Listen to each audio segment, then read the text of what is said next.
Like Donald Duck. Like Vito doesn't know. Okay.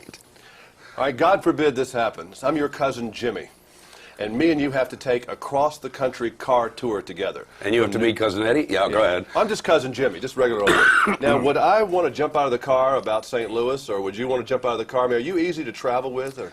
I think we'd probably be out of the car by then, both of us, because I'd have flats or something. Are you yeah, but actually, I've driven an awful lot in my life. I've driven cross country a few times, and I did a lot of driving before I could make money as a writer. So I'm very good on those things, those trips. I mean, you like eat at truck stops, or you have to eat at the finest restaurant in town? I have to eat at the finest truck stop. Finest truck stop. Are you a New York boy now, I heard, instead of an LA guy? Yeah, I always have been, but I was out there. You grew up there in the East, right? I was out there for 15 to 17 years out in LA, and finally we moved our family to upstate New York. So they're there, and I'm here.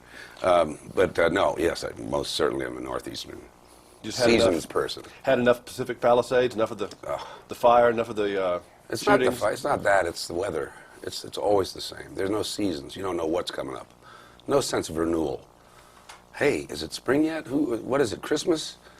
You know, it's subliminally very wearing and bad for you. You really should step in the mud and see the spring thaw.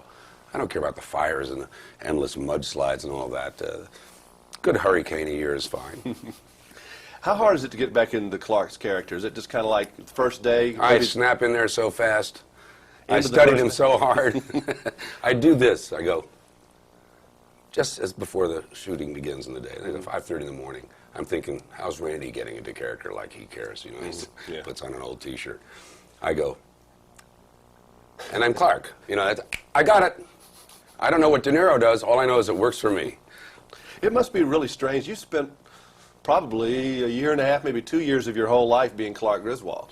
You know, when you really add up all the shooting schedules together and everything. Yeah. But I like him. You do? He's a good guy. You know, his feet are not firmly planted, but at least they're based and rooted in the good things, and caring about his family and trying to get it to work. He's a boy. He's 8 years old, really, as I am. So what the heck? You got to have a little of something that, you know, I know De Niro, he might be a little bit crazy anyway. I think that's why he's able to play those parts that well. Is there even a little bit of Clark in you? I mean, there has to be. There has to be. What parts do you think would your wife say that? Well, I think my wife and kids would say my sense of direction, which is clearly a problem with Clark whenever he's driving. Sometimes, I'm not really physically clumsy. I'm a master athlete. And I make it look clumsy. But they might say I'm clumsy when I spill a few things here and there or trip.